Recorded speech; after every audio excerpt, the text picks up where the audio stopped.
So, hello and welcome to the Ravens, a One Tree Hill podcast. I'm Simon and I love One Tree Hill. And tonight we have a very special guest. We have John Nordstrom, who was the composer of the score on One Tree Hill season 3 to season 9. Incredibly grateful for your time. Thank you for joining us. Thank you, Simon. Yeah, glad to be here. It's the music is so key to One Tree Hill, like to underpinning all of the tone and you know, into movies and TV in general. But to take it all the way back before we get there, can you tell us like how you originally got into composing? Like, did you play instruments like as a kid, like in high school, or how did this journey like Yeah, begin for you? I actually started out as a filmmaker. So when I was in grade school, I used to take my parents' Super 8 camera or their VHS camera, and I would shoot little movies with my friends. And I made probably a couple dozen short films. And I was always obsessed with how the music could make you feel completely differently about a scene, whether it was funny, whether it was dramatic. The music really made it shine. And so I started to play a little bit of piano. I rented a drum kit. I played drums. I was obsessed with the Police, with the band The Police, and Yeah. in particular Stuart Copeland, the drummer. And so I took up drums and just taught myself. I would just put on Police records or Rolling Stones or whatever, and I would try and just keep up with it on the drums and just taught myself. And then from there, when I started getting more serious about it in high school and I was in a cover band, we would play, keg parties and frat parties and, just any place we could play around town, we would, set up and jam. And, and so as I got kind of more serious about it, when I went to USC for college and I tried to get into the film school, but I couldn't get in. So at the time, you couldn't submit a film that you had made. So the only way to get in was with excellent grades or some kind of Hollywood contacts, and I didn't have either one of those. I had very mediocre grades, and I had no contacts. I grew up in Seattle, Oh, wow. Washington, and so I was far from Hollywood, and so I, being at USC, couldn't get into the film school. I just made a pivot, and my other passion was music, and so I went into recording and mixing.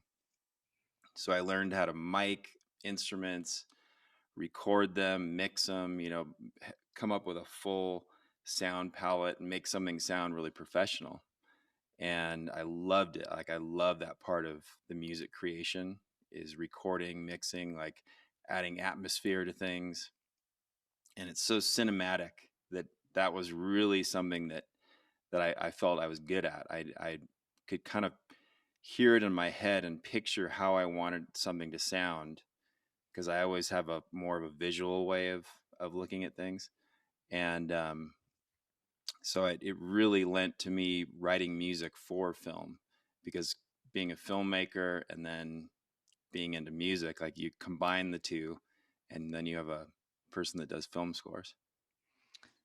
Wow, there's so much great stuff there already. I mean, it's Seattle is actually somewhere that I've actually spent quite a bit of time. Just on a personal note, I used to work in an American summer camp that's on the San Juan Islands, just off of Seattle. Was it Four Winds or No, it was Nor'wester Camp? it was Camp Orkyla is a Oh yeah, YMCA yeah, camp. yeah. You know it? That's I've heard of that. crazy. Yeah. Small world, small And world. where in the San Juans were you on? Like Lopez Island or what? Which island? Orcas. Oh yeah, Orcas. Okay, I've been there. And you love it? It's beautiful, right? Yeah. Oh, it's gorgeous up there. Wow, wow. You'd never think like it's such a small, who would have That's thought? crazy. So you came from the UK and worked in the San Juan Islands? Yeah, for free summers in a row. I think Wow. 2007, 2008, 2009. I loved it. It was like life changing for me. Actually, it was yeah, it was great times. So my family has a cabin that's been in our family since about 1910. My Wow, great grandfather used to pitch a tent on a wood platform on the same property that we have a cabin now, back in wow. like 1910, 1911. And so when you were there those 3 years, I was probably like an hour boat ride away from you, That's insane. because we That we would go up and spend like at least a couple weeks, if not a month, up there in the summer wow. Yeah, with my kids, and it was awesome. it's such a beautiful the Pacific Northwest. That whole region is so beautiful. And that's Yeah. the time to go, summer, because it's Mm. otherwise it's raining all the time, kind of like the UK. Yeah, yeah, exactly. And then USC, I actually spent some time there. I used to volunteer with the Special Olympics for basketball, and we played in a competition that was yeah, over in LA, and we actually stayed. We were like housed in the student dorms at USC. So it's like the two places you mentioned, I actually have Wow, some experience with. that's wild. That's crazy. But it's so true what you're saying about the music being so impactful in terms of, I think you can, from a fan's perspective, you can spot a bad film, like like a B movie. You can often spot it because the music is so garbage, or they're not using music in the right way, and it Yeah, doesn't sort of tie the seams together. And there's yeah. all these great examples on YouTube of when they like take the music out of like in like famous scenes, and then it just loses all of the weight. um Oh, and it's yeah. so true. I mean, the two great examples were Star Wars and Chariots of Fire. Mm, Those are two, Oscar-winning films, and they were literally on the scrap heap before the score was added. Like mm, both studios had no, I mean, they had everything on the line, but like they had zero expectations of success for either one of those films. And then the score was added, and everything changed, and all of a sudden they became the hottest films, of their time, just because the score matched the emotions so well. mm, yeah. Yeah, that's great. I mean, so tell us more about your story. So what happened next? So when I was at USC, one of my professors was, as I got a little older, I was like a senior.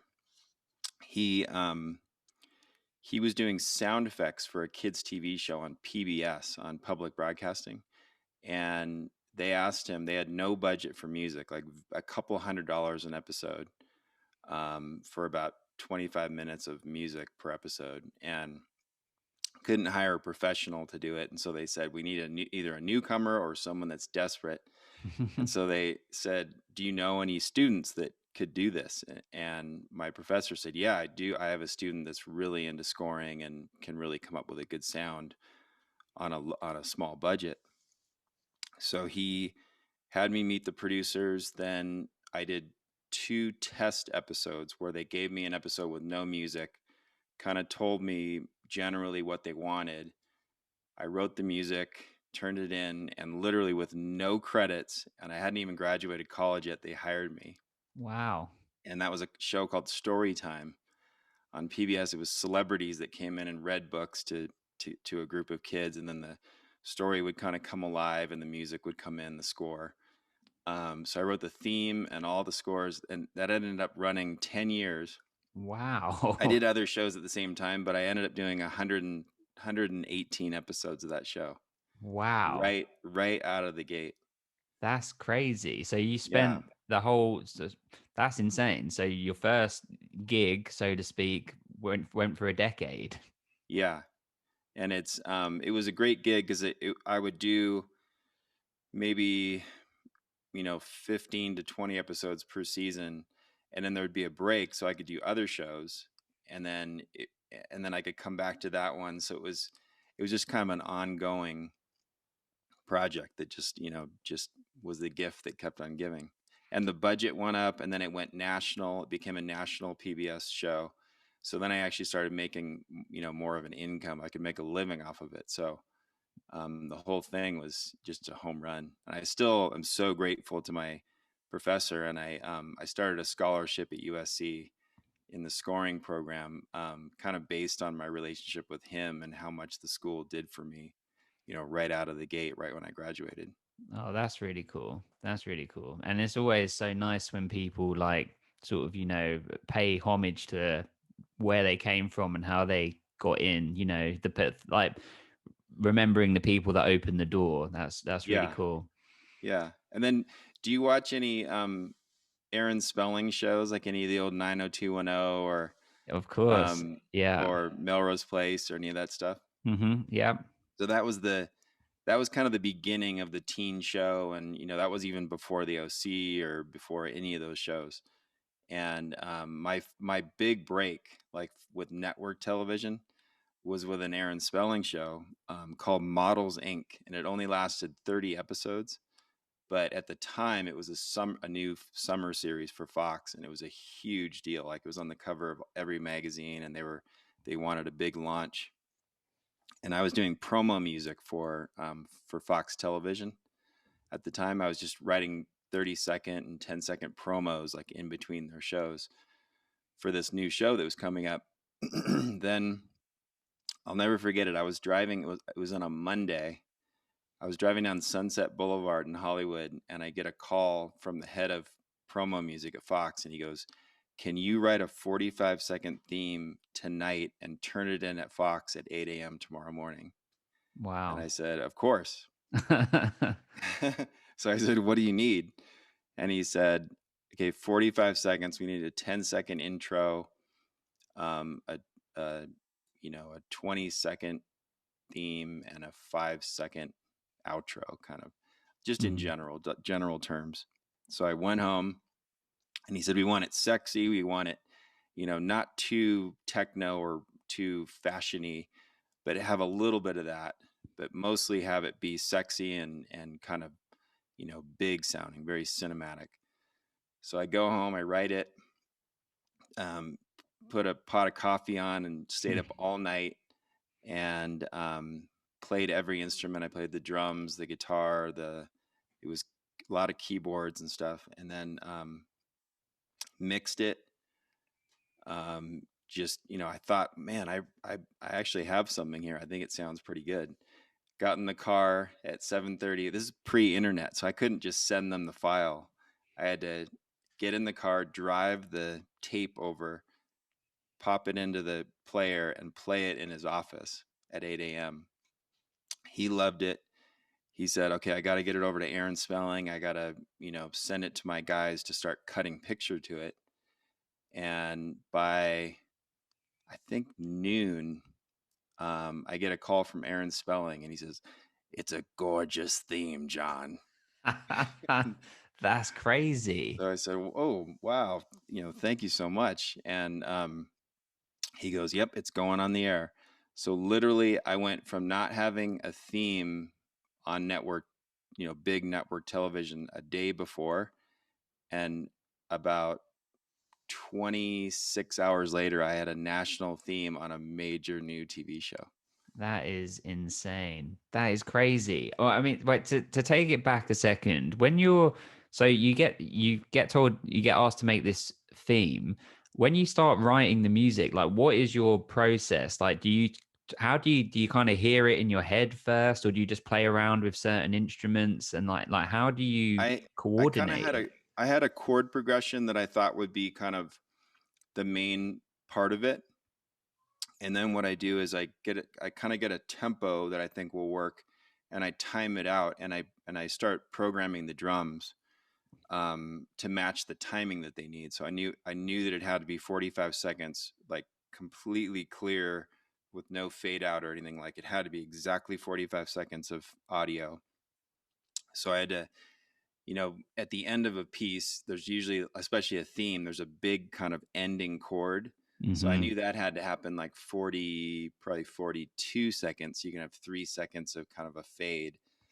So it's, it's a lot of technical stuff, but I programmed the drums so that then I'll know like exactly what tempo is going to work with that timing. And so the drums, once I had those, like the main part of the drums down in the beat, then I start adding the chords on different keyboards, and then making sure that I'm in the right key so that the chords I want to play on guitar will sound, will match up with the key that I'm in. And I kind of lay down the bass line, maybe just some basic chords on the piano or on any kind of a synth or a keyboard, and then I lay the guitar on top of that, and come up with an interesting guitar sound that has, that sounds professional. And again, I was so obsessed with the Police that all my guitar stuff always has kind of delays and reverb, and it always has an atmospheric, U2 is another, the Edge from U2, like that sound is, I've always thought was so cinematic too. So so I layer those instruments on top of each other and kind of get a basic sound, and then I just start fleshing out like all the little details and little instruments that come in and out and accent things, and then the hi-hats and the crashes and the all the high-end percussion. I'll play that live on top of the program drums, so it's like half programmed, half real playing. And it's just a matter of just layering and then taking things out when it gets a little too busy, and just like with a song, just fleshing out exactly what works, what doesn't work, and then mixing it to make it just sound really punchy and big and fat sounding with like a good bass, good drums. And it's a lot of working on it and just stripping away and then adding. It's a lot. It's a process, and It's you only have a couple hours to do it, so you're really slammed. It's crazy, and it's such a high level of creativity. Like, it's creativity that I could never even imagine fathoming trying to do myself. I mean, apart from the fact that I'm not musical at all, I had a couple lessons with saxophone in high school. Tried to learn I Pink Panther and then left it there. I played the saxophone in my fifth grade orchestra, and did you but did you I learn? hated it. Like I didn't like playing a woodwind instrument. I didn't like that. I didn't like that feeling, and I switched over to drums right after that. But it's funny that you said saxophone, because I played saxophone just for a year in grade school. Did you learn to play the Pink Panther theme tune on the saxophone? You must have done I that at think I least. did. I think that was one of the first things I wanted to learn because it was so iconic. Well, I mean, it's so cool. I mean, when you've written a piece of music like that, I mean, with like royalties and things, is that something that is like automatic, like that happens every time? Because like on our podcast we were talking quite famously about is it the Rembrandts that did the Friends theme tune? I'd read online somewhere that they don't get any royalties for that. They only get. But that's not because they didn't write. That's not because they the only reason they don't get royalties is because they didn't write the song. Right. So the They only person that wrote performed the it. song is getting Yeah. royalties for it. So Right. the guy that wrote it was married to one of the creators of the show. Oh. I think her name is Marta Kaufman, Oh yeah, yeah. and so her husband wrote the theme, and I think probably did a lot of the music, and then had the Rembrandts sing on top of it. Ah, well that So makes sense. the reason they don't get paid is because they didn't write it. Right. It's Well, that's always the fair enough. writer. The writer makes, the long-term money. The performers make a fee to sing it, and then that's it. Right, right, right. That makes sense. That makes sense. So with like streaming platforms, just out of curiosity, does that continue? So like, if like when a One Tree Hill episode, we will get to One Tree Hill, people, but if like a One Tree Hill episode plays or something, is that something where you'll get a little something from that? Like, do they have that written in, or is that something Yeah, so you sign a deal basically saying that any time that the show is played publicly, Mm. The directors, I think through the Directors Guild, they get a fee. The actors will make some kind of SAG money, Screen Actors Guild money, and Hmm. then the composers and the writers also will make a royalty. So it was, when all that stuff started, when YouTube started, when Netflix started, when Hulu, all that, it was the Wild West, and they were getting away with murder. They were just playing stuff willy nilly and not paying anybody and making a bazillion dollars, and no one was making any of the royalties. And so now it's kind of caught up, and it's actually paying like a decent wage now. It's paying a decent royalty. But it took a while. It took a little while to catch up to that. Yeah, yeah, that's crazy. Well, um, and speaking of the Wild West, we spoke just before we started the podcast that we actually use your a piece of your music in Yeah, our intro and outro of our podcast. Though we officially have permission, though, right? Well, kind you of, not do. Warner I Brothers. gave you permission right before we started today. Well, thank you. We're incredibly grateful, and I love that piece of music. And we'll get on to that. So, is there part of you that misses those days of pre-internet, of like driving and actually taking the tape and playing it for someone and seeing their Of course. reaction, like, or do you like the ease that the internet has like given? It's a give and take. I I really kind of pine for the days before social media. I think social media is really, really destructive. Mm, I have four kids, 26 to 18, and two girls and two boys. And they luckily they're not like obsessed with social media, and their Instagram accounts, like, they hardly ever really post or anything. I mean, it's just not a huge part of their life.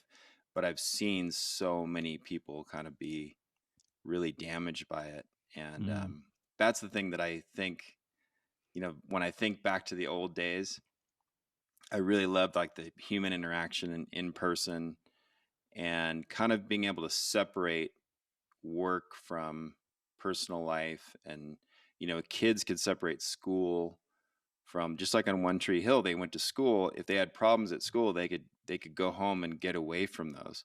Whereas mm. with social media, all that stuff follows you home. And like if you're dealing with bullies or something, they can just follow you on social media and just always be in your head. So when you watch the show, it's just such a different thing. No one's on their phones. No one's like just sitting there looking at their phones. It was a different world where everybody was more connected.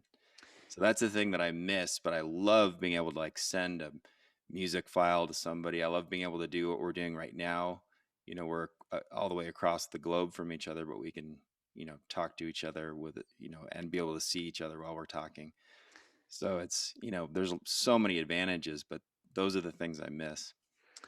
Yeah, totally. I was actually talking to my wife earlier about this in regards to social media and saying how I miss being able to lose contact with people. Like, I miss that being able to, these were people that I knew from this job or from this when I was in this school or whatever. And then the natural order of things is our lives move on in different directions and we lose touch. And that's fine because we make contacts with new people. But now, it's like people that you haven't seen for 15 years can find out everything about you by going online. Well, not me. I actually don't have social media for these exact reasons, except for the one for the podcast, but it's not Yeah. about me. But it's, people already know what your Christmas was like and, what presents, who got this, that, and the Yeah. other. And it's all so, yeah, just, I uh, haven't I haven't posted a photo on my Instagram for over a year, and I don't miss it at all. I never look at it. I just right around COVID, I just decided I'm gonna just quit it. mm, And I wasn't really obsessed with it before, but I really quit it. Like I never look at it. And that's why I think you sent me a note through mhm. Instagram, but I didn't see it for a long time. And I was I just happened to be, somebody sent me a link or something and it took me to Instagram. That's the only reason I even saw your message. Mm, it was serendipitous. Yeah. I was really happy to find you on there because I really wanted to talk about the music because it is so important. And just the whole tone of the show. So wait, we will get there. So what happens Okay. next? So you've got this theme now. It's out there on national TV, and Yeah, then I got an agent from that. Before I couldn't get an agent, if you're just doing like a little PBS show and doing some commercials here and there, you can't really get an agent. But if you get a major show with no representation, then that tells everybody you must be pretty good, and you're also energized to be employed. You're out there getting your own work. Mhm. So I got an agent, and then through that, that just opened up a lot more opportunities and working with different composers. I wrote a little bit under some of Hans Zimmer's people.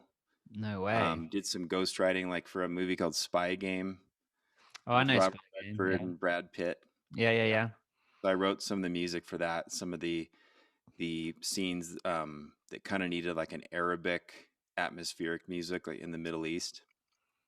So that was really fun, just to be able to work on something that was so amazing, Mhm. visually and budget wise. They they had just incredible visuals to write music to. Um, and that led to doing a show called American Fighter Pilot that Tony Scott, the director of Spy Game and Top Gun and all these different movies, he had a short-lived CBS series, but I wrote the music for that, um, and worked with Tony, and he was great. Um, and then I've done dozens of series for ABC, CBS, NBC, Fox, um, and a couple little movies. I did a movie called Nearing Grace, that was just a little indie movie, and that actually the music from that um, was given to the One Tree Hill people when they were looking for somebody new, and that Oh, led to getting an audition for the show. right. Okay. So now that's all awesome, by the way. And me being naive, really, when it comes to composers, the only real composers that I know, besides you, of course, is of course John Williams, and Hans Zimmer, as well. Um, is it's as someone that knows, you're the expert. Is John Williams like one of your favorites as well, or is that Of kind of course, just because I grew up listening to his music, as a child, like all the movies that I was into in the 70s and the 80s, John Williams wrote the music to a lot of like the greatest films of my whole childhood. So yeah, I mean it's totally different music than I write.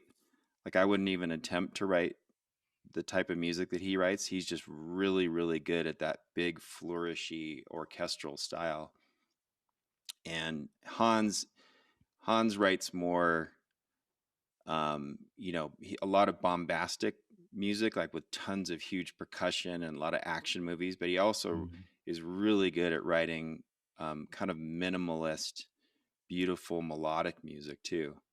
Um, so I guess I would kind of think of my stuff as a little bit more close to his style. You're so we will talk about it, but you've all of your stuff is on SoundCloud, for One Tree Hill, and for other things as well. And I actually knew about that before we'd even spoken, because That's what you said, yeah. yeah, when I'm working, I like, doing emails and doing whatever. I can't listen to music that has lyrics, because I cannot multitask at all, and so I get sucked into listening to the lyrics. So I, for a long time, have been putting on movie scores that I love, that have no lyrics in, and I can just sort Yeah. of work to the flow of it. And I've been doing that with your playlist, from SoundCloud, for a while, for well over a year. Oh, it's And great. it is really nice, mellow like music, and yeah, it And is really nice. it makes you think. Mm. Score really, it's helping the audience feel what they're supposed to feel when they're watching a scene. So when you listen to it and you're doing something, it kind of scores whatever you're doing and it makes you feel a certain way. Yeah. That's what it does. Like when I listen to other people's music in the same way that you do, like when I'm doing emails or when I'm, out walking or whatever, it really can change your entire mood and the way you feel about what you're seeing or what you're doing. Yeah, and you can have like a soundtrack to like certain periods of time. Like you'd think, last summer or in quarantine or whatever, and there's certain, music and things, and it will always remind me of that time. So yeah, it's so true. I have to ask you just while it's just come into my head, do you have like a favorite movie score, like a particular movie and its score that's your like favorite of all time? Oh man, that's tough. Or Um, a couple honorable mentions. I'd have to look. I'd have to look at. I think, well, I mean, of course, um, one of the most iconic scores when I was in early high school was Blade Runner. Oh yeah, yeah. So Vangelis, that one I keep going back to all the time. And when you listen to that first piece that opens the film, it's really like every time it hits me when there's a certain chord change when Deckard's ship, when Harrison Ford is approaching the building to go in and talk to the guy that built the replicants. Hmm. There's something about that chord change that just every time emotionally it just hits me. And it's not even supposed to be emotional, that piece. It's supposed to be kind of mysterious, but there's something about it every time it gets me, and I listen to that all the time. Hmm. And then, of course, there's Star Wars. There's all those great John Williams scores. The other guy that I love, that's probably the most ripped off composer in all of Hollywood, who everybody copies all the time because producers always want you to, is Thomas Newman. Okay, yeah. And so the American Beauty score, that has been that's been ripped off so many times that you can't even believe it. Like Thomas Newman actually has to rip himself off because they'll use temporary music. They'll use the music from that movie on a ton of the movies that he's hired to score, and he has to rewrite music that sounds almost identical to what he wrote for that movie because it's so brilliant. So That's his music, like there's a couple different pieces in that score that you'll hear in probably like 10,000 TV commercials have used very similar music. And then so many movies have used, there's an actual piece called American Beauty on the score. And if you listen to that, that has been used as a temporary piece of music, probably in about at least 1,000 movies. And they asked the composer to write something very close emotionally to that piece. And I can always pick it out because I've been asked to do it so many times that I know exactly what they were going for.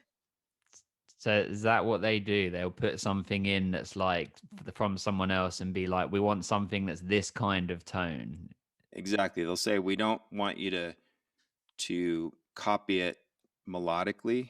We can't get too close to what the actual piece of music is. Just emotionally, we want you to really listen to what he did and try and tap into that. That's cool. Nice. I have to just throw it in there. One of my favorites is it's John Williams again, isn't it? Is the Back to the Future score. That is John That, Williams, that's isn't it? that's Alan Silvestri. Oh, well, there you go. I know another one. Well, or I don't, but that score is so good. Like I can listen to it when I'm driving and I want to go to 88 miles an hour. I mean, I won't, but it makes me want to. It's Yep. so good.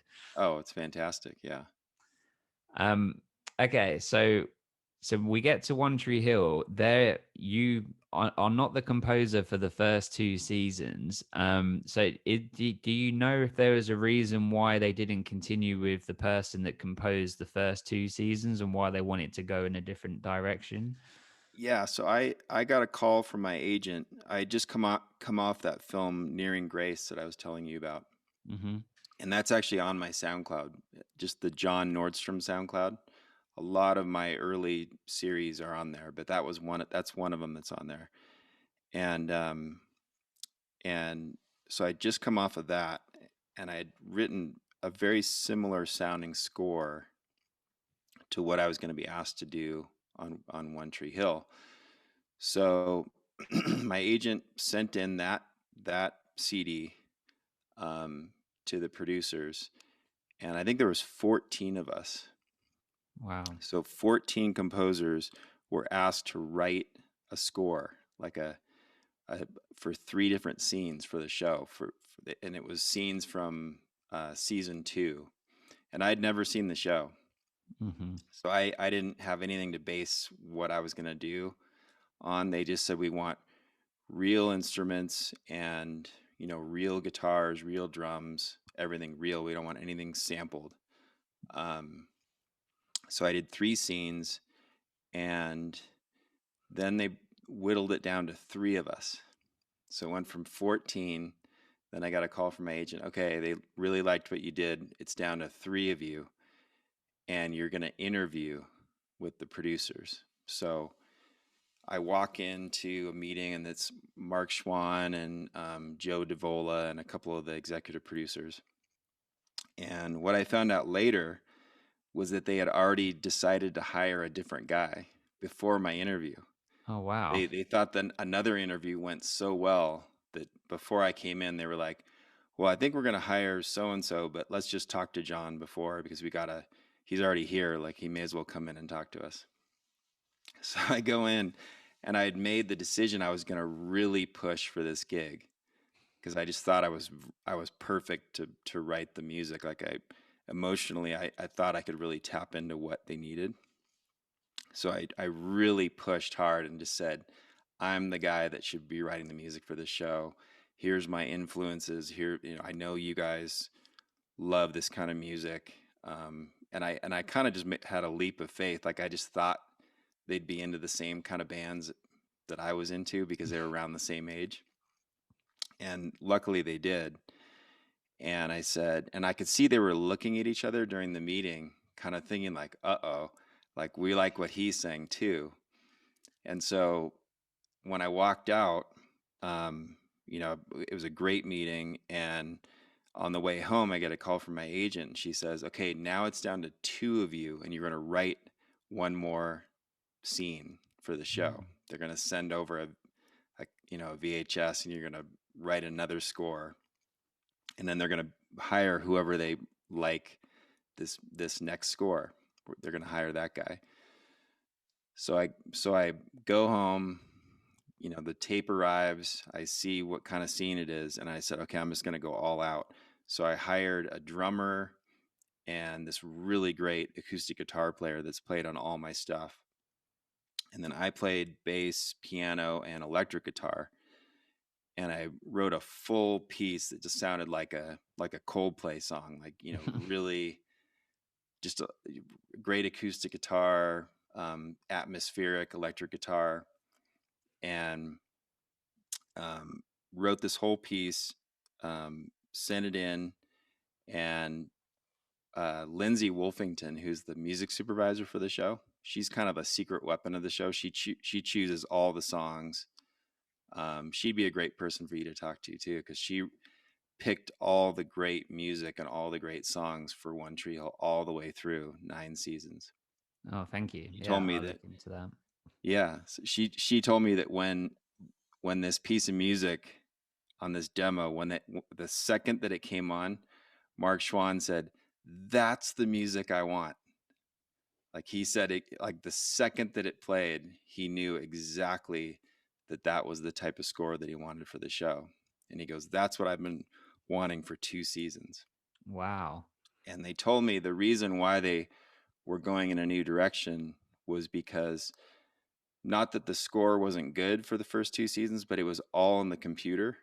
So all the acoustic guitars, the electric guitars, anything you're hearing is all being played on a keyboard. Right. None of it is actually being strummed on a guitar or, playing through an amp. It's all just inside the box, so to speak. It's all in a computer. So the score they really liked. I mean, the guy obviously super talented writing music for TV, but they just wanted a really live, more kind of like a record sounding score, when the song that they have in the show is fading out and the score comes in, they don't want two separate sounds. They want the score to also sound like a band is playing, with real guitars, real basses, real drums, um, so that's what they were looking for. And when I gave them this second demo, that's when they knew that I was the guy they wanted to hire. I can play you the piece of music. Oh, please. Do you want to hear it? Of So, course. so this is the piece that I wrote, and this is what they heard, and this is the one. This is the sound that Mark wanted.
Wow. They're so good. And so they use that. I've heard that they use that in the show, Yeah, right? yeah. So they used it on, I think, the second episode that I wrote for the show, because the I wrote this for a scene that's in season 3, episode 1, but then they completely recut the show by the time I actually worked on the real finished episode. So that scene was completely different, and they put a song behind that instead. So this score didn't work for that anymore. But Mark liked it so much that he used it. I would say I kind of reproduced it and recut it maybe 30 or 40 times for different scenes, Wow. where it needed that type of a sound behind it. And then he also used it for scenes from next week or scenes from last week. Yeah, So yeah.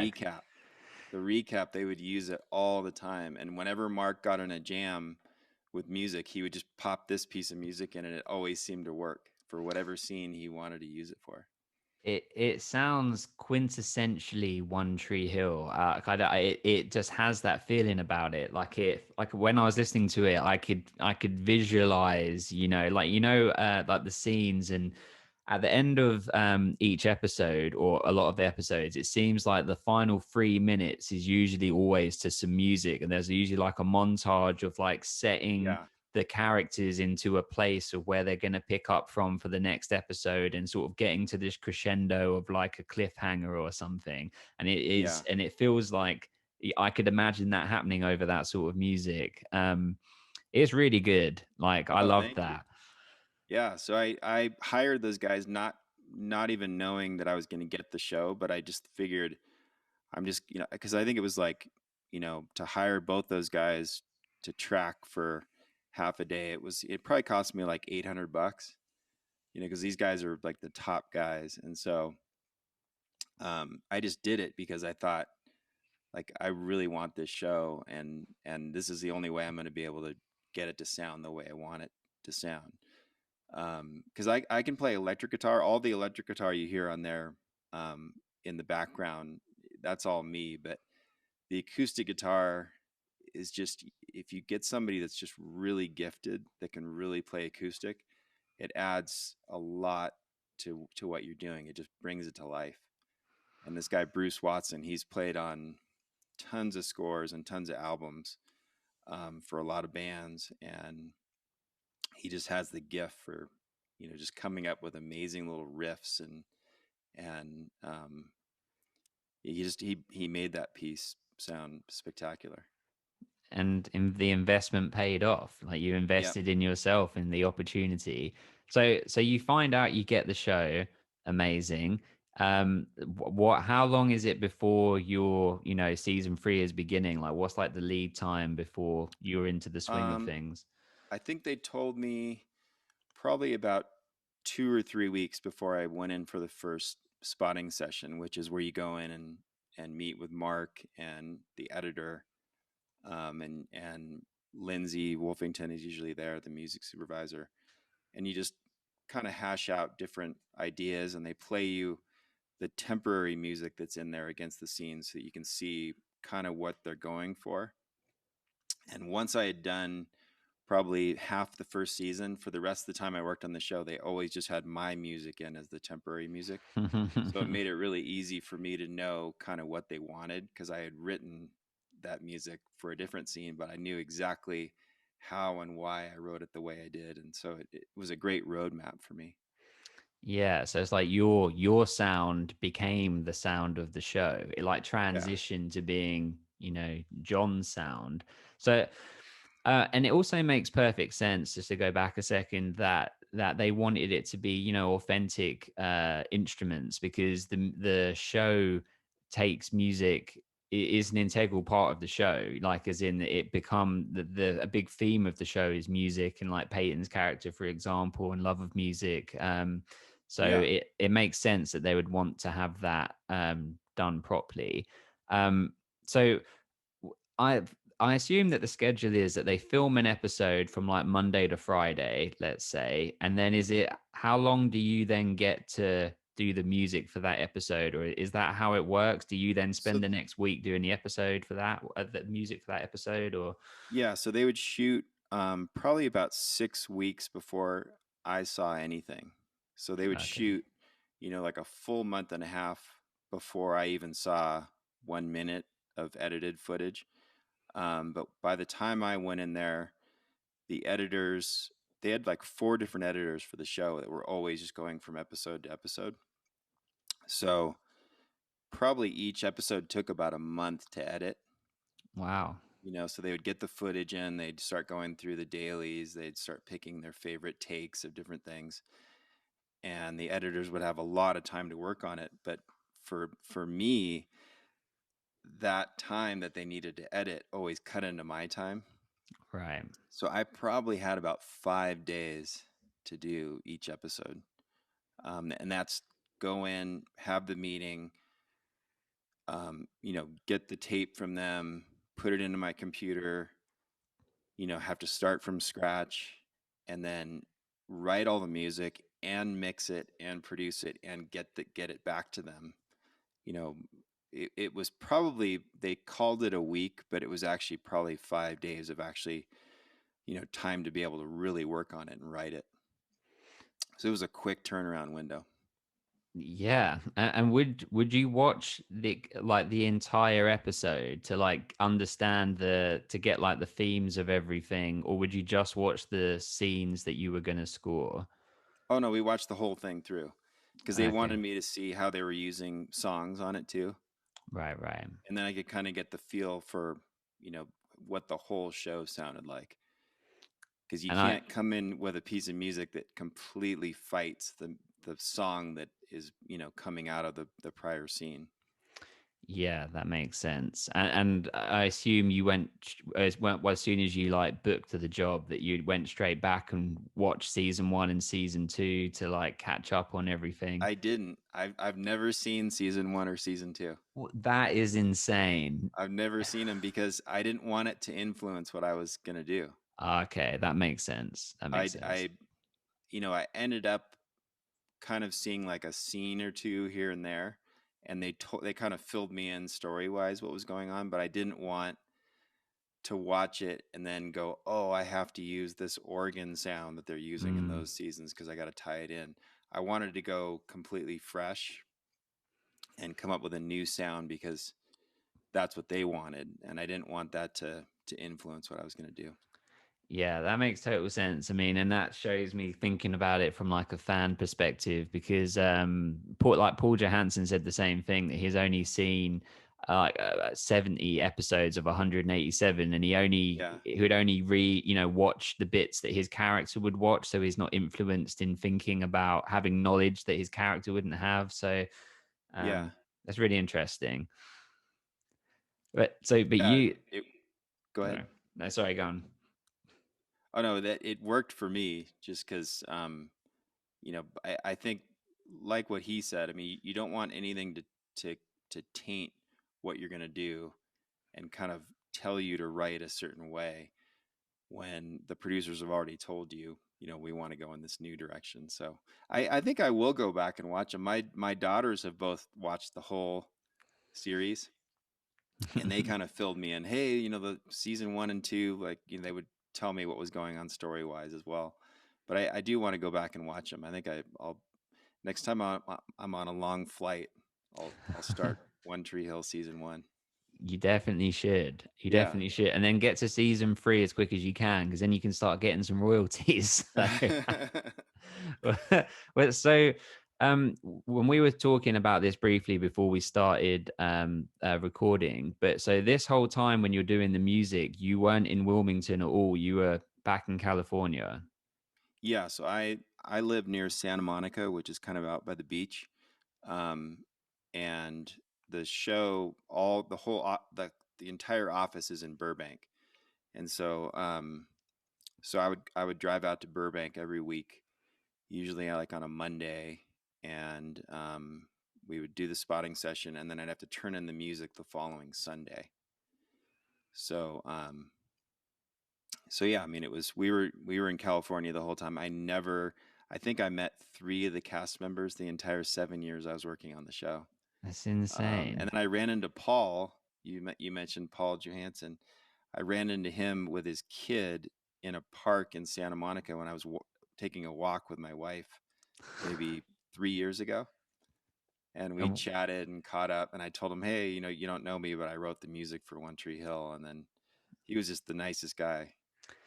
He's so nice. Yeah. As are you though. So a couple of nice guys in a park. So that's so crazy. And what a strange like relationship or non-relationship. Like you're both cemented in history in this show and you are both an integral part of the show and you're scoring some of like the craziest moments that his, character has in particular. I mean, Oh yeah. to jump ahead, I mean, in your first season, they have the school shooting episode, which is, you know, That was an probably, that was an interesting one because they didn't know if I could do that score.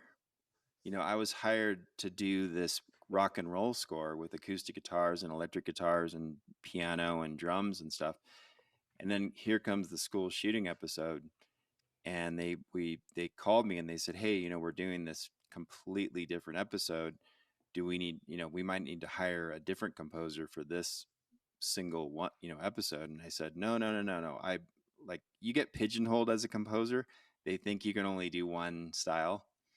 So then I gave them the score to a mini series that I had done on the Sci-Fi Network called 5 Days to Midnight, and it was a 5-hour mini series that was really dark, really intense, like a lot of drama, a lot of death, and it was dark and heavy.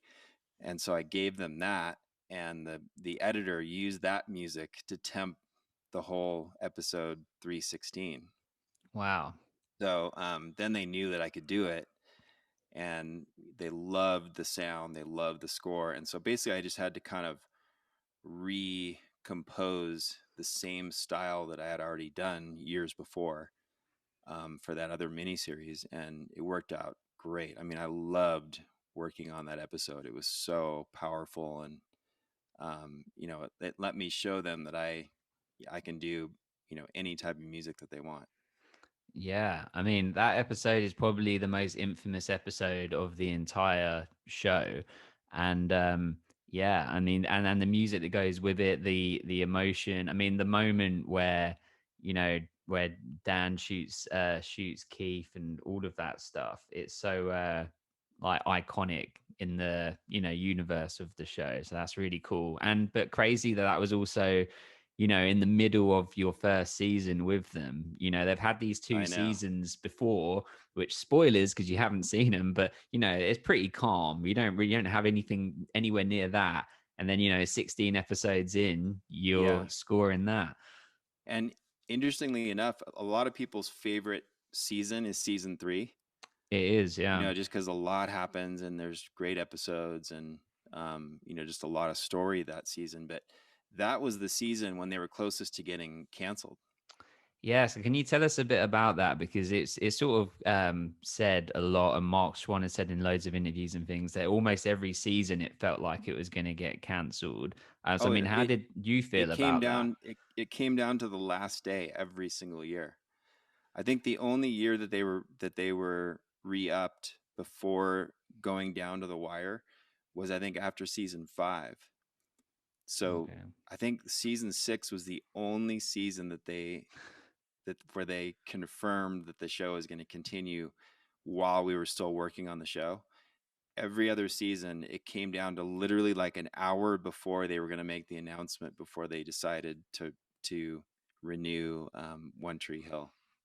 And season 3, I think another reason why they hired me for season 3 is they said this is a make or break season for us, and we need to have everybody doing like their very, very best work.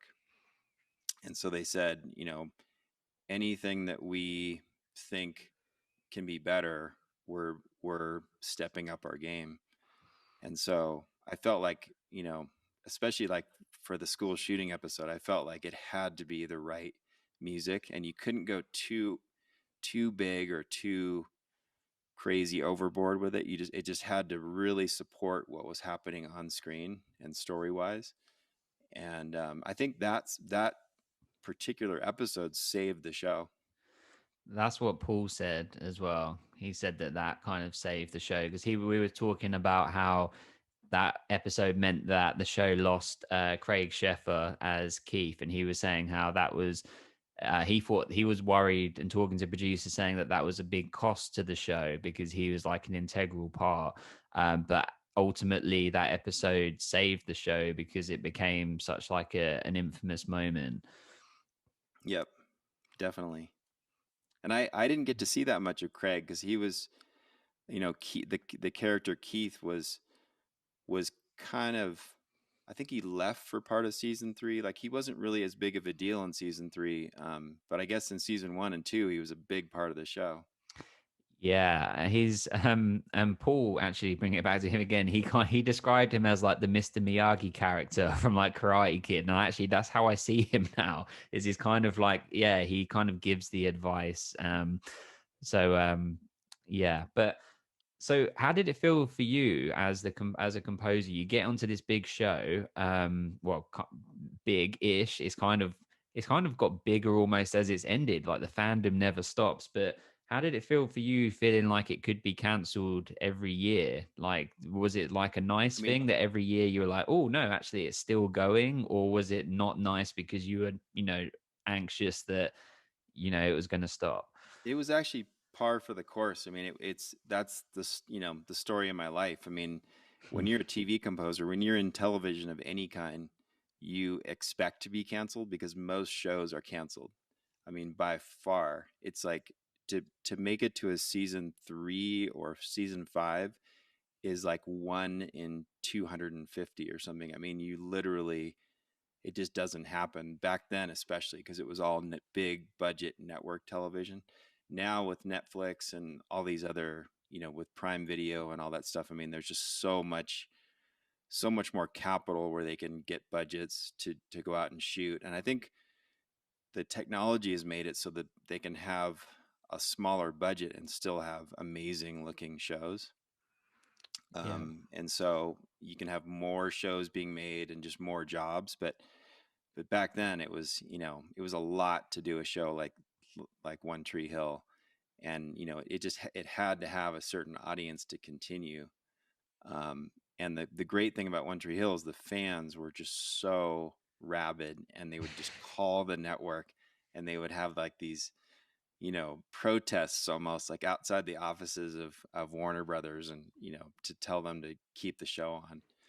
So I mean, the fans really saved, it saved, me being able to work on the show, and the entire cast and crew. You know, we have to thank the fans because that's what kept the show going. It's awesome. I mean, I actually didn't discover the show until the start of season 9. So Well, I didn't have any part to play in any of this, but I feel like we're keeping Dom and I are trying to keep the fandom going in 2021, so we're trying to help people get their residuals and royalties there you after go. the show. Thank you. How No. how often how often do you write? I mean, do you watch the show? How many episodes do you watch per week, or what's your schedule? Yeah, so Dom and I are doing one a week. Oh And then wow, it's gonna take you forever to watch this thing. it's 4.5 year commitment. Yeah, Wow.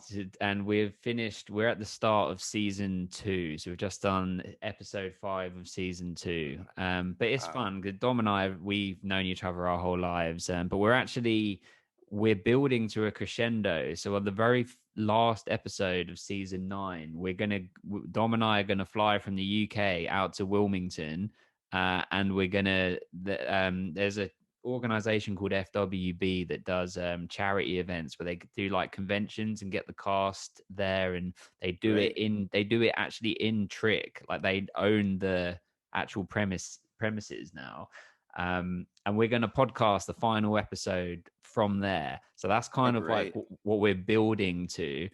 um and then and then Dominic says we're going to do the same with Star Trek because I've never seen Star Trek, so he's going to make me watch that. So, um, That's great. That's fun that you're gonna go to the set, go to where they shot the show. Um, I read an article about the guy that owns the colonial house that Peyton lived in, that okay. Hillary Burton's character lived in, and he says that still maybe anywhere from 5 to 20 fans come by every couple days and take pictures in front of his house. That's a weird thing, isn't it? I bet did he was he saying that he found that amusing or he didn't like it? He actually doesn't mind it at all because he said they're always so nice, and they never take advantage of it, or mess up his front yard or anything. They're always just super nice and gracious about it, and so he feels like, I'm gonna be nice back. That's cool. Yeah, that's really cool. Well, we'll see him in 4 years. So, Yeah. so you go into like season 4, season 5, and the show changes. I mean, they have Yeah. the time jump at the end of season 4. Um, and it becomes a whole different show, really. It goes from like a teen drama to like Yeah. I don't know what you'd say, like a mid-20s, young Yeah. adult sort of drama. Were you excited by that because you get to play with the music a bit more, or what did you think? Yeah, they kind of made a conscious decision that it was gonna it was gonna become a little bit more piano focused and acoustic guitar focused, as opposed to my first 2 seasons were more kind of Coldplay, U2 sort of atmospheric electric guitar, Mm-hmm. very reminiscent to like Friday Night Lights and that kind of a Mm. sound. Um, and they wanted to go a little bit more adult sounding, more piano, more acoustic, and maybe a little softer. I don't know, but just when they needed that specifically. The piece that you play over your show, that was Mm-hmm. called Peyton in LA, and that's on my SoundCloud too. But that I wrote that because they said, "Hey, can you come up with a couple pieces like before the season even started, before season 5 started, just a couple pieces that we can cut things to and kind of start creating a sound, excuse me, for season 5." And that was one of the pieces I wrote. And so, but I love that piece, and they actually ended up using it, I think, for the end credits. Yeah, Starting season 5, they started using that for the end credits, so they that's liked it too.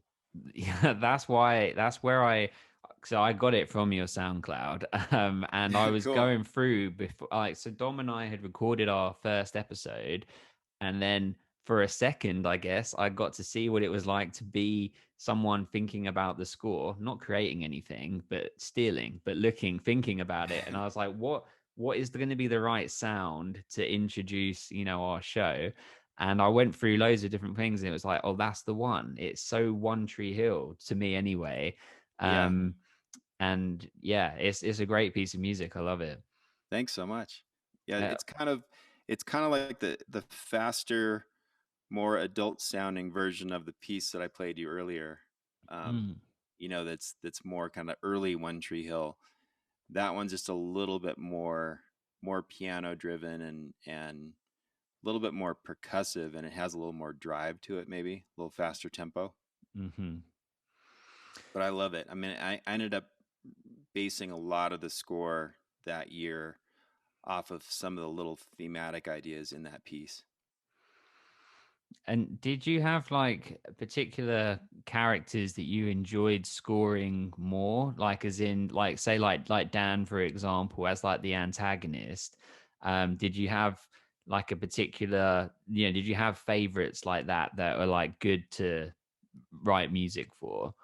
Not necessarily favorite characters. It was more favorite storylines, like Psycho Derek and Yeah. um, and like the nanny. Nanny What was her name? Carey. Carrie. Yeah, Yeah, Nanny yeah. Carrie. So that stuff, you know, that let me spread my wings too because I could go really dark, and I love dark, mysterious music. I really like writing that. So those really stand out to me.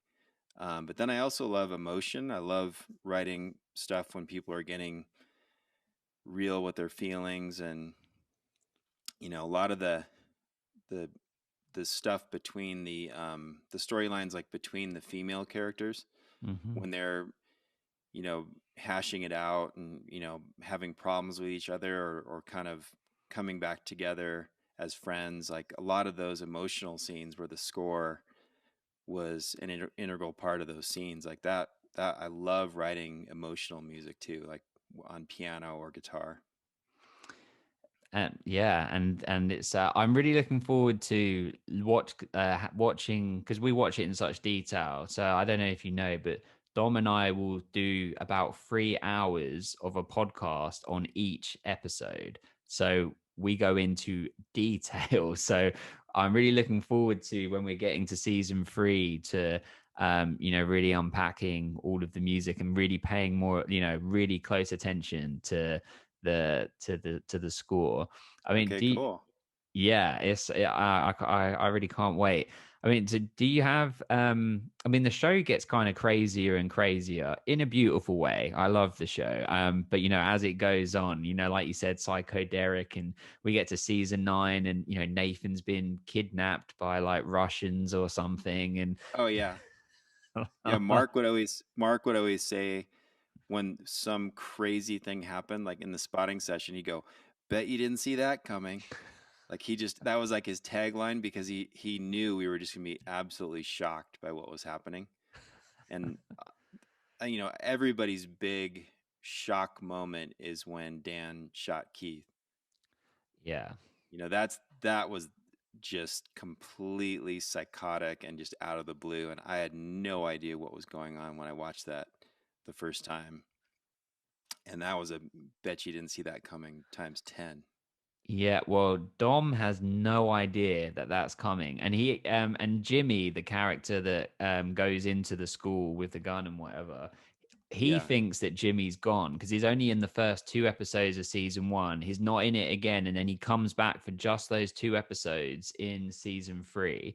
And Yeah. I've been playing pranks on Dom, being like, "Oh yeah, we're never going to see him again. Or if he does come back, he'll probably come back with a gun, ha ha ha." Like just messing with him. He has no idea, but I've actually been in contact with Colin Fix, who's the actor that played Jimmy, and he's going to come on for that episode with us Oh, to great. to talk about it. Um, but yeah, it's crazy. That was a real jaw-dropping moment. I mean, do you have is season three, like, you was looking back, is that your favorite season that you scored over your time, or? I would say I, I would say I had fun, every season just because I was always able to do something new. They would have an idea for the type of score that they wanted, and it was kind of it was evolving the entire time. Um, I would say my favorite season of score would probably be season 4. Um, there was that "It's a Wonderful Life" episode where Haley gets hit by the car, Yes, yes. and that scene, um, that whole time in the show, like I could pretty much just kind of do whatever I thought was right for the scenes, and it seemed like everybody just agreed with whatever I was doing. And I would never get, I mean, I hardly ever got notes the entire time I worked on One Tree Hill, because they just, once I tapped into what they wanted musically, I was able to just give it to them, and they knew what I was going to do, and it just all worked really well, which isn't the case with every show. Usually you get a lot of notes. But season 4, I don't know, there's something about that I felt like everything just really worked well, and there were darker moments, and just different storylines that were fun to work on. I think season three and four. So when we have guests on, and we have fans on as well to discuss their favorite episodes, and we always ask people what their favorite seasons are, and the most popular choices are season three and season four. So yeah, that makes Yeah, perfect I sense. feel fortunate that I was hired, and then they like hit their peak right after that. Yeah, It was great. definitely. Well, another episode that's just come to my mind off of the back of the what It's a Wonderful Life episode. I think it's in season six. It's the one where they do, like, is it like the 1950s or the 40s episode? I think Oh, Chad Michael. that's the only one I didn't do, Oh, because I think the actress that plays Haley, Joy, mm-hmm, I think that she was like performing or writing music with somebody that was doing a lot of that kind of big band, swing kind of stuff, and it just made sense because I there was hardly going to be any score. I think it was almost all kind of just needle drop big band stuff. So they didn't need much score, but that was the one episode that I didn't work on. that's crazy. Yeah. Yeah, that it just came to my mind that that episode, because they did a couple like that where it's like dream sequences. Like, actually, oh no, that's in season two. You haven't seen it. There's a dream sequence in season two where Nathan is in like a coma or something, and he has a dream that him and Lucas switch places, and what it would be like if they were if Lucas had grown up with Dan, and if Deb had left Dan and sort of grew, and he was sort of in like the Lucas shoes. Oh Um, wow.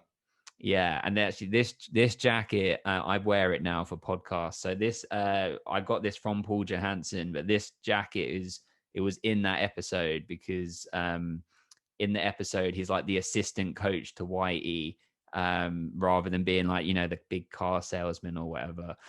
Speaking of which, I assume you didn't, but we always ask: did you get to keep any props from the show or anything like that? No. Yeah, I never I just because it was being shot across the country, that kind of never came up. I mean, they would always they give cast and crew like um, a Christmas present every year, and it would be a jacket with the logo on it, and it would say season 5 or season 4 or whatever, or a bag, or a like an airline like carry on bag, or it was Hmm. different things every year. So those are the only things that I kept from the show, but other than that, no. That's still cool though. That's stuff that Yeah, no one else has. yeah. Awesome. Okay, and so Did how did it feel when you got to the end, like the end of season 9, and it's definitely the end? Like, is that because I mean that's a big period of time. Like, did it feel, sad in a way for it to be over? I mean, and exciting in other ways because it frees you up to do other things. Well, even while I was working on One Tree Hill, sometimes I worked on other shows at the same time. Hmm. So it never slowed me down from being able to take other things. Um, but I, it kind of felt like it was the right time for the show to end story wise. I think they had told everything they needed to tell, and so it kind of felt fine, And I still talk to a bunch of people that I worked with, and um, Lindsay Wolfington lives in my neighborhood, Mm. so we see each other out, walking around with our families, or going out to dinner or whatever. Pre-COVID, Yeah. um, but I still see her sometimes, even when we're just walking to town back and forth from her house. Like I'll just see her or her husband like walking around or riding a bike. So I keep in touch with a few people from the show. That's awesome. Well, it's so nice to hear like the insight and how it all happened because for multiple reasons. I mean, one, it's just so interesting. Like regardless of it being One Tree Hill related, it's just really interesting. And then secondly, of course, because it's One Tree Hill related. Yeah. um. So yeah, I mean, thank you so much for your time. I mean, in the description below, I'm going to put the links to the SoundCloud, so everyone go and enjoy all of John's amazing music. I mean, is there anything that you're working on at the moment that people can look out for, or? So right after One Tree Hill ended, I started working on the CBS soap opera, The Bold and the Beautiful. I I told my wife this because of course IMDb'd you and everything, and she was like, yeah, she used to watch that because that's Yeah. that's been long running, right? So it's been on the air since 87, since 1987. I started working on it in 2013. So the the guy that whose family started Young and the Restless and Bold and the Beautiful is actually a close friend of mine, and he had seen me working on One Tree Hill for 7 years, and he was working on his show, and we kept business and friendship separate. But he'd come in and listen to the One Tree Hill stuff. He'd be like, "Man, I want my show to sound like that." He goes, "I wish you'd come work on my show." And I said, "Hey, anytime," because that show plays in over 100 countries around the world, Wow. and it has an audience of about 30 million people per episode. Oh my God. Yeah, it has a huge audience still. And so I said, anytime you want me to work on the show, I'll be there, because I'd love to work on something with that kind of audience and that outreach. And so it's been a home run. I mean, I've been working on it since 2013, um, and it's totally different because all I did with that show was build a huge library of music, just a gigantic library. It has about 700 themes in it, Wow. covering every possible emotion, every possible scenario that characters could have, and a lot of emotion, a lot of tension, a lot of like infidelity, stealing companies, like all that kind of stuff. And so it's a for musically, it's a fantastic palette to be able to write tons of different types of music. And also the great thing from it is an added bonus is that I've ended up winning 2 Emmys for the show. Yeah, I was gonna put that in. Yeah, I see that as well. Amazing. Congratulations. Thanks. Yeah, I mean, it was totally unexpected. I didn't even really think about that even being a possibility. And then um, I guess my music was kind of a new type of sound in the genre, and so people just really liked it. And so I've ended up being nominated a bunch of times, and then I won twice. It was really fun for my family, for my family, because Yeah. my kids kept the first one that I won. They kept it on our kitchen island for like 6 months so that everybody that came to our house would come in and see it because they were so excited about it. That's awesome. And the Emmy as well they're really big, aren't they? Like it's really cool. Oh, Like the yeah, it's big and heavy, and it makes quite a statement. that's So now so I just have them. I have them on either side of my couch in my studio, um, which is just it's fun. It's just a neat thing that happened that I wasn't expecting at all. That's really cool. It's really cool. We actually won a podcast award, but it's like that big, and it's not an Emmy, but Congratulations!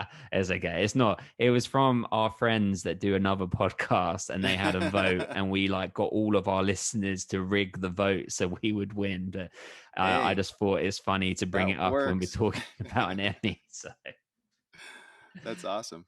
that's so I cool. was I was wondering what that was behind you.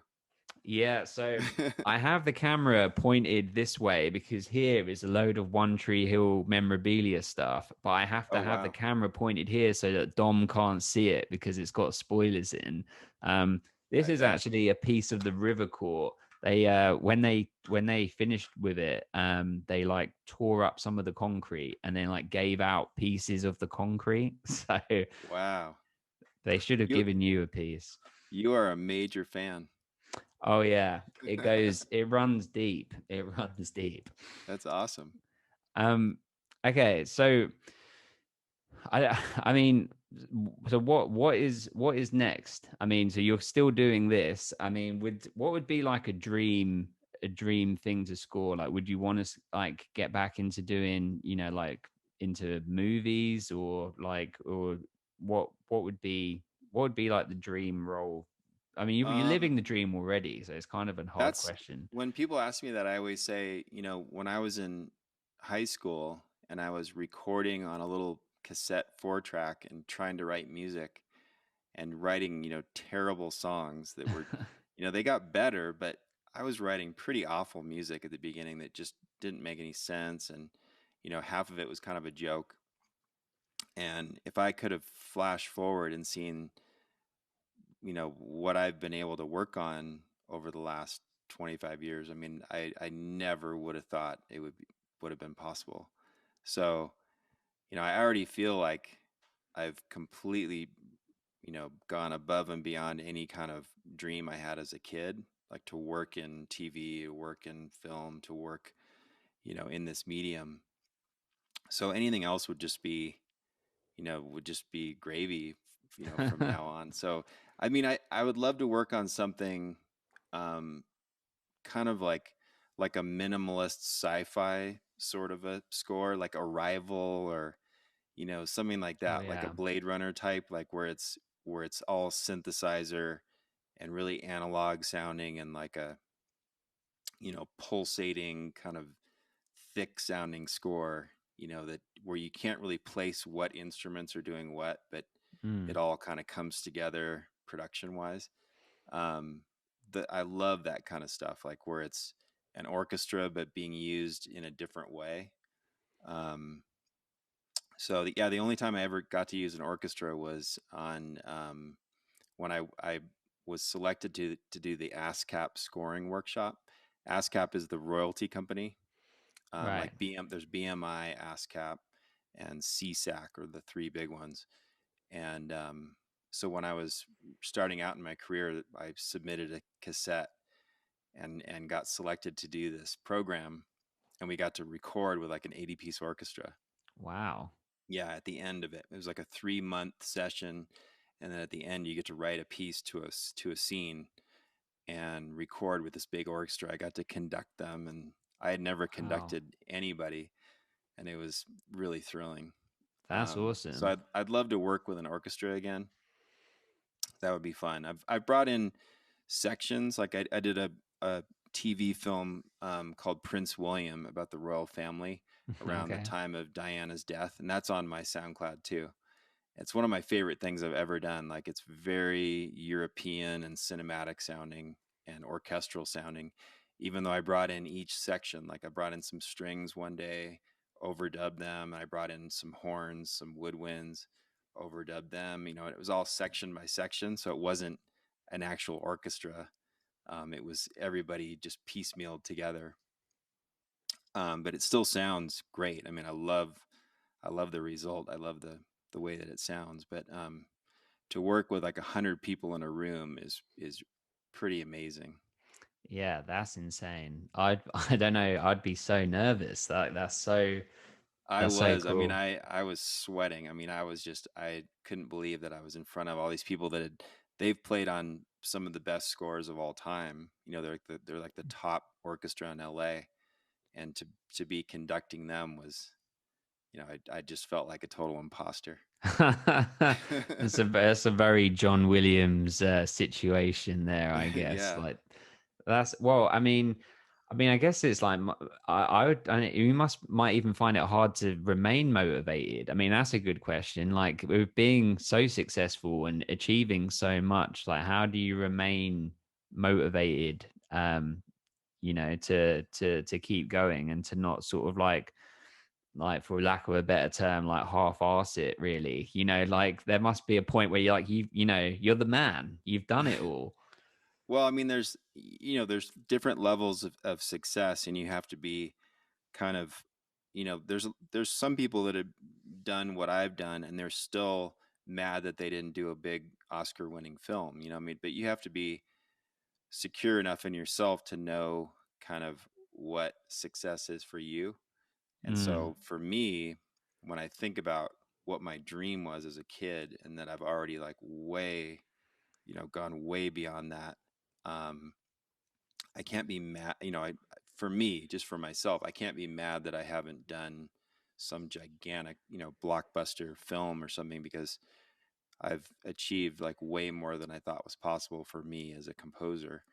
Um, but it's just everybody's different. Everybody has different drive and, what they feel is success. But for me, I love working on, like, with Bold and the Beautiful now. The whole reason they brought me on was to make it not sound like a daytime show, not mm. sound like a soap. And so I'm really making it sound more like a Netflix show, something that's really edgy and has sort of more of a subtle depth to it, instead of being hitting you over the head like this is how you're supposed to think. And sometimes they use a piece that I wrote for a big moment. They'll use it in a smaller moment, and it's Hmm. not what I would have done, but I'm fine with that, because they got to keep an audience, and they got to, when they go out to commercial, they got to make sure that you're going to come back at the end Mm. of the commercial break. And so sometimes they go a little more dramatic than I would, but that's fine. I mean, everybody's got to do, what they think is right for the show. Yeah, completely. And that was some really good advice in there, to know what your own success is. I think that's really powerful. And I guess, you've hit the biggest jackpot because unknowingly you've been scoring this podcast this entire time. So That's well, awesome. oh, I can't thank you enough for your time. It's been so interesting. And what would be great is that in 4 years time, when Dom and I finish this journey, if we could get you to come back on with Dom, and he would have heard and seen everything, and then we can tell you exactly, we can pinpoint the moments and all the particular musical points, and then we Sure. can talk about the specifics. If that's Yeah. okay, we'd love to have you back. And even like when you're watching season 3, if there's something that you have a question about, or if you want me to come on like after, episode 16 or something, if there's music questions or questions about, what the motivation behind the scenes or something, yeah, just let me know. Oh, we would love that. If I can work it out in my schedule, I'll totally do it. Yeah, of course. I obviously know, you're an incredibly busy guy, but yeah, that would be awesome. Thank you so much. And thank you so much for your time. This has been so interesting. I've really enjoyed it. And I know that our listeners would have enjoyed it as well. So everyone check out the SoundCloud that will be in the links in the description. And yeah, John, thank you so much. Thank you.